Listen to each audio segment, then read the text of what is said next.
Welcome back to today's video. In today's video, I'm making my prediction for the 2026 Senate election. Before today's video, make sure you hit the subscribe button down below and like the video for more content just like this. And so taking a look here at what Donald Trump's current approval rating is.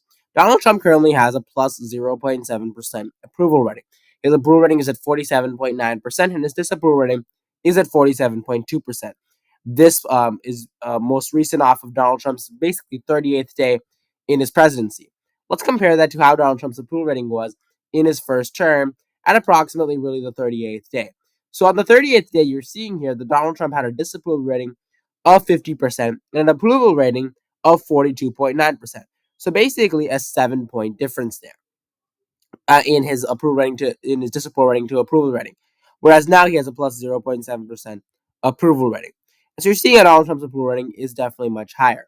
And some of the most recent polls do show him in the lead here. The Atlas Intel poll does show his approval rating here, almost even there. And so you are seeing that his approval rating definitely is higher. And this obviously will affect the 2026 midterms due to the fact that Donald Trump's approval rating obviously will be reflected in the 2026 midterm results. And so let's take a look here at what exactly is happening here in the 2026 election. So in the 2026 election, you're seeing here that you have basically a baseline of 34 Democrats and 31 Republicans who will be in there no matter what. And so if you add that up, that's about 665 people who are already in the Senate and 35. Sorry, I believe around 30, somewhere around 30, somewhere around 33, 34 up. Sorry, 30, 35 up for grabs. Yeah, so 35 really up for grabs. 35 Senate seats up for grabs. Obviously, happening every term is 6 years. Senate elections happen every 2 years in terms of in the individual seats, but obviously it is a 6-year term. Now, let's take a look here at exactly what we're looking at in terms of Mike Rogers. Mike Rogers, who actually ended up losing to Elise Slotson in the 2026 Senate election, does seem to be running again. Mike Rogers ended up losing to Slotson by 0.3 percentage points in the 2024 Michigan Senate election. Whereas, however, he does seem to be running again, according to AP sources. And this article was released on January 30th of 2025. And so, can he win? Well, that's a good question. Let's take a look at the current polling data. The current polling data in the state of Michigan shows that Mike Rogers is ahead by 6 percentage points. Now, Pete Buttigieg does. It seems like Pete Buttigieg is eyeing to win to get the nomination, Democratic nomination in that state. Now, keep in mind that the sample size in this poll was relatively small. It was only a sample size of 600 individuals. Now, do I believe that this lead for Mike Rogers will hold? Not necessarily. The reason why is because I don't believe that many people in the state of Michigan know who Pete Buttigieg is, considering the fact that he is not that relevant in Michigan politics. If you know anything about Pete Buttigieg, he ran in the 2020 Democratic primary against Joe Biden and Bernie Sanders and Elizabeth Warren and Amy Klobuchar and several other individuals there. It was a huge primary there in the 2020 election. And he ran against several individuals, and he actually did end up doing quite well in that primary, although he did end up losing, obviously, in that primary election. Prior to that, and I think during that time even, he actually was the mayor of a small town in Indiana. I don't know, small town. It was just a town in Indiana. He was a mayor really in a town in Indiana. He was relatively, I believe, unknown, and he definitely was able to bring himself up in politics. Then after that, he served as the Secretary of Transportation under the Biden administration, and now he's basically doesn't have a job, and so he doesn't have a job currently, and so he might be end up running for the 2026 Senate election here in the state of Michigan. But the thing is, he's not very well known. And so because of that, I think that he will end up as the campaign would begin and as he ends up getting more well known among Michiganders, I believe that he would increase in that against Mike Rogers. Also, you have to consider that 2024 obviously was a very favorable year for Senate Republicans due to the fact that they were able to be aided by the down ballot effects of Donald Trump. Obviously, Donald Trump was able to give them some down ballot effects that definitely helped them. And even Dave McCormick, who actually ended up winning in the state by a very slim margin of like 0.3 percentage points, a very slim margin there. He actually ended up winning, whereas in Michigan, Mike Rogers was unable to win. Now, keep in mind that all these individuals really underperformed Donald Trump's margin here in the state of Michigan, where Donald Trump ended up winning by 1.4 percentage points, and he ended up winning by really I think 1.8 percentage points or so. Yeah, 1.8 percentage points in the state of Pennsylvania. And so all of them really underperformed Donald Trump, and Mike Rogers also underperformed. But he was able to underperform in such a way that caused him to end up losing that Senate election. Although I do believe that he did overperform. If you take a look at the polling data going into the election, he definitely did overperform. And so the question is obviously, can he win? I don't think so. And the reason why is because of the fact, I mean, I think he could win, but it's going to be very difficult. And the reason why is because of the fact that Donald Trump simply is not involved in this election as much as he was in the 2024 election. And Michigan obviously is a very blue state. And the fact that Mike Rogers was able to get this within 0.3 percentage points, is a testament to a good campaign that he ran. But I don't know if he can win again. All right. So even though the poll does show him ahead, Pete Buttigieg definitely is a very good politician. I would say that he was definitely able to do very well in the Iowa primary, even though he was very unknown. He was definitely able to do very good in that primary. I think he actually won like 26% of the vote there in the state of Iowa, and so he did very well there in the state of Iowa. And I think that he could. I think that he is a very good politician. And even if you take a look at that, he's very good at convincing people to vote for him. He's very good at that. He actually did a Jubilee debate against several undecided voters in the state of Michigan, or I don't know if it's undecided, but he was very articulate, very good in that. He's very good politician in terms of that. Not necessarily whether or not you like him or not, that's besides the point. He's definitely a very good politician, and I definitely do think that he could end up flipping the state. All right, so that's Mike Rogers there in the state of Michigan. Now, I do want to go ahead and fill out several of the states here, just that way we can, get these states over with, so that we don't spend too much time on these and kind of get them over with to kind of show you where exactly we're headed here. So I'm going to go ahead and give obviously the obvious states here to either of the candidates. Now, Ohio might end up being close. If you take a look at it, let's take a look at this in the state of Ohio. So Ohio here, JD Vance here. Sorry, let me take a look at 2022. In 2022, you're seeing here that JD Vance actually he ended up he was leading in the polls at the very end by around 6 percentage points in the state of Ohio. Yet, if you take a look actually at the 2020 Senate election results, 2022 Senate election results, he actually ended up winning by I believe around 3 percentage points, a little bit more than 3 percentage points. So you're seeing there that JD Vance actually ended up winning in the 2022 election by only around 3 percentage points. So Ohio could definitely be very much more competitive going into this election. Obviously, you have Vivek Ramaswamy, who's running for the governorship in that state, and there's a high chance that he will end up winning the Republican primary. He is going against Yost in that particular state, and I believe some other candidates as well. But I do believe he will end up winning the Ohio primary. But it will be interesting there in the state of Ohio. Now, if you take a look at the current polling data here in the 2024 cycle, I don't believe we have any polls for the 2026 cycle. But you're seeing here that Bernie Moreno obviously ended up winning by around 5 percentage points in the state of Ohio. When Donald Trump was at the top of the ballot, he ended up beating Shannon Brown, who's obviously a Democrat incumbent. All right, so I think that Ohio will end up voting Republican there. Let's go ahead and give Colorado, New Mexico, and also let's go ahead and give the state of Alaska, Texas, and Florida to the Republicans there. And I'm not going to go ahead and go with safe, tilt, lean, or anything like that right now. We simply do not have enough data in order to make those types of predictions of tilt, lean, or I mean, we might, but I don't want to do tilt, lean, or solid. Tilt, lean, I'm just going to put everything as being either solid or either for the other candidate. All right, everything's going to be either solid or just solid. That's basically the only option that we're going to have. All right, so Illinois, we're going to go ahead and put it for the Democrats. Minnesota, Virginia. Okay, we're going to give Massachusetts, Rhode Island, New Jersey, and Delaware to the Democrats, and the same of New Hampshire. Now, New Hampshire, obviously, there. Now, it is very interesting, actually. If you take a look at it, Republicans are definitely in the lead here in the current polling data. I don't think that's going to last necessarily. The Democrats are at a low point right now, and it's going to be very difficult for them to come back up in this election.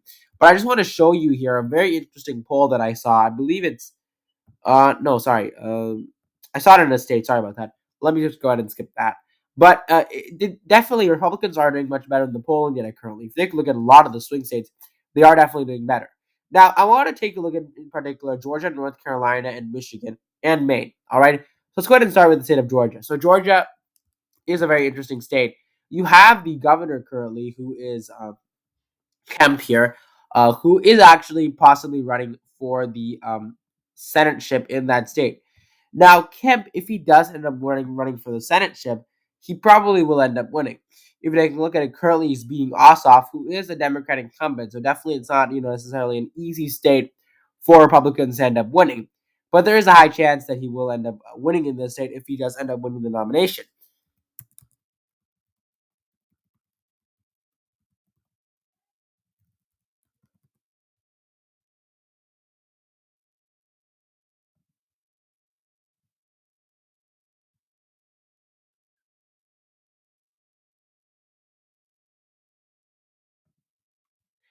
And so if Kemp does end up winning the nomination, I do think that he could end up winning.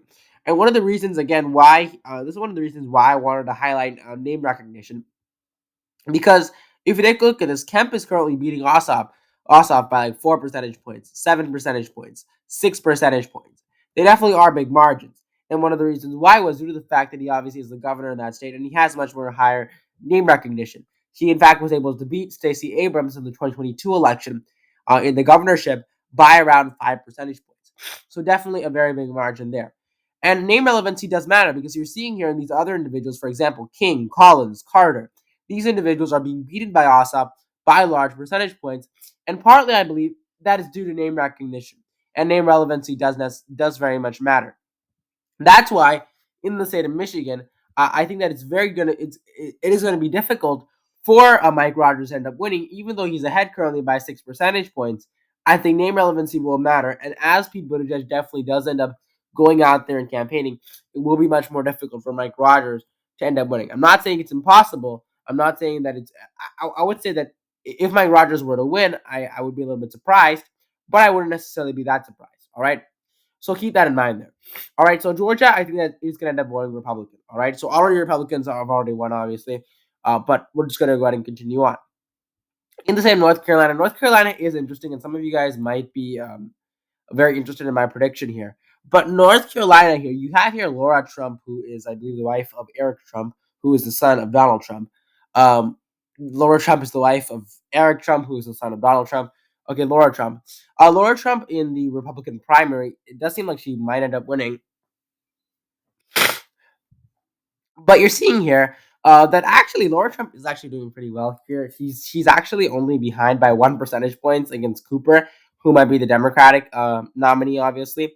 Laura Trump is actually doing pretty well. I wouldn't expect her to be doing that well. She's only around 1 to 2% behind. Again, a small sample size of only 800 people, but she's doing quite well. I think that if Laura Trump does end up winning the nomination, she does definitely have a lot of help from the Republican. Obviously, I believe she is obviously the head of the RNC, and so she's definitely can direct a lot of funds towards her campaign and stuff like that. Obviously, her obviously Donald Trump obviously is related to her, and he probably will be helping her out there and making sure that she wins. And so I do believe she has a lot of advantages there. It will be interesting. I'm very undecided, to be honest with you, but I think that it's gonna. Go and put it for Democrat for now. I'm gonna go and put it as being Democrat for now, at least for now. I might end up changing that. We're gonna have to really see as the elections obviously continue on. It will be interesting because right now Republicans are doing a little bit better in the polling, but we'll see. We'll see as we get into the 2026 election. Obviously, have a lot of time in between. We'll see how Donald Trump's approval rating fares. All that information is obviously relevant. All right. Moving on to the state of Michigan, I'm going to go ahead and give the state of Michigan to the Democrat there, Pete Buttigieg. Michigan's a very blue state. Ended up voting for Barack Obama by 9 percentage points. Donald Trump was able to win it in both 2024 and 2016. But to be honest with you, I think it's going to be very difficult for Mike Rogers to be able to win there. In Maine, I'm going to go ahead and give it to the Republicans there. Let's take a look here at some polling data here in the state of Maine. So in the state of Maine here, let me pull this up here. Maine, you currently have a King who's actually ending up leading their current. Oh, sorry, this is 2024. 2024. This is a while ago. I don't believe we have any polls for 2026. So obviously, we just finished the election, but I'm gonna go ahead and put it as being Republican for now. All right. So this is basically exactly the same as the 2024 election results, not in terms of the individual states, but it is similar in terms of the states here in terms of the number of seats that they ended up winning. Also, it's similar to the 2018 election results, which showed that Republicans ended up winning 53 seats. Now, this would obviously continue a Republican majority here of 53 seats and a very comfortable majority. Donald Trump was definitely able to get through his controversial cabinet nominees with the 53 seat majority. In fact, Pete Hegseth actually ended up tying in the Senate vote by 50 to 50. Now, it would be actually interesting if Republicans ended up losing Dave McCormick. So let me just take a look at this. Dave McCormick, who actually ended up winning by a very small margin. Let's say Dave McCormick did not win the election and it was 52 seats to 48 seats. In that case, Pete Hegseth would not have been confirmed. That would have been interesting. Would Mitch McConnell end up voting for Pete Hegseth if it were that close, if he was the deciding vote? In his case, he was not the deciding vote because it was 50-50 and then went to the vice president who ended up voting, obviously, for Pete Hegseth. And it would have been very interesting. But Donald Trump, obviously, with 53 seats, I think 53 seats, to be honest with you, is a very solid number in terms of the number of seats that Republicans can win. I think that with 53 seats, you can definitely do a lot. 53 seats is a solid number for Republicans to have in the Senate. It's definitely a solid number. All right, so this is the prediction as of right now. Again, it could change, guys. A lot of things could change. I personally think that Donald Trump could keep his approval rating at the extent that it is right now.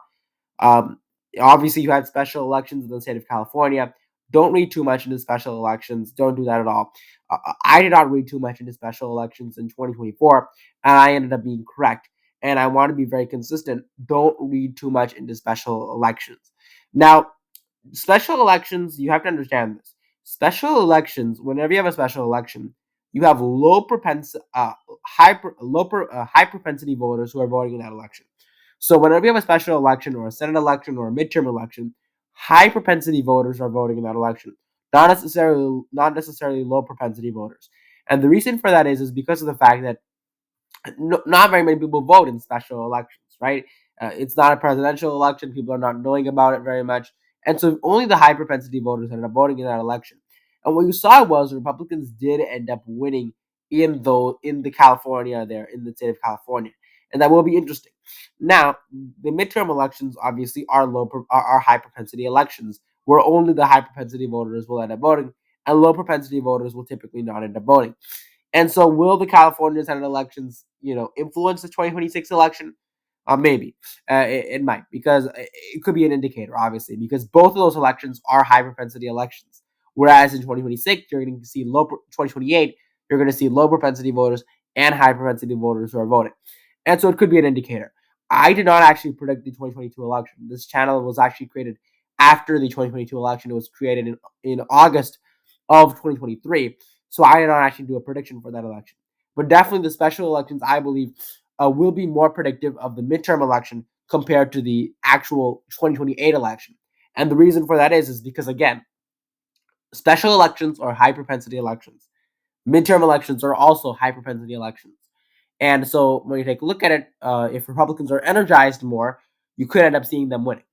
But that will obviously be to come. I think Republicans honestly will end up keeping their momentum going. If they can keep their momentum going, that would be definitely great for them. And they could possibly end up winning a lot of these states, such as Michigan and North Carolina, and a lot of these states that you're taking a look at. But this is my prediction as of right now. Some of the stuff that I said about whether or not Republicans can maintain their momentum going on forward. Honestly, to be honest, I think Republicans could end up keeping their momentum. They just don't need to screw everything up. Just don't screw everything up and they'll be fine. That's honestly all they have to do. Don't screw anything up badly and they can end up winning. For example, in North Carolina. By the way, if they end up winning in North Carolina, if they end up winning in Michigan, that's definitely a huge victory there for Republicans there. Now, obviously, you have the House Representatives, which will be extremely critical. Whether or not Republicans can hold the House, that will be extremely difficult. Currently, they're at like 218 seats. They're going up to 220, most likely 220, I believe, due to the special election results. But anyways, guys, don't take everything I said with regards to whether or not Republicans can keep up their momentum. Don't take that everything 100% because I think Republicans can keep up their momentum. I think they could end up keeping their momentum. They just need to definitely not screw anything up. That's all they have to do. Just don't screw anything up very badly. Don't do a bunch of don't run extremely bad candidates in swing states. Don't do what you did in 2022. Just try not to screw anything up. Don't go extremely don't get into abortion debates in like late 2026. Like Like don't be very dumb and like like do something like that, something dumb like presenting a 15-week abortion ban like 2 days before the election. Don't do something dumb like that. So don't do something dumb like that. Basically, if they just don't screw anything up, they can probably end up winning even 55 seats and maybe even keeping the House. Keeping the House is it's going to be very difficult for them. But we'll see. Hit the subscribe button down below, like the video, and I'll see you in the next video.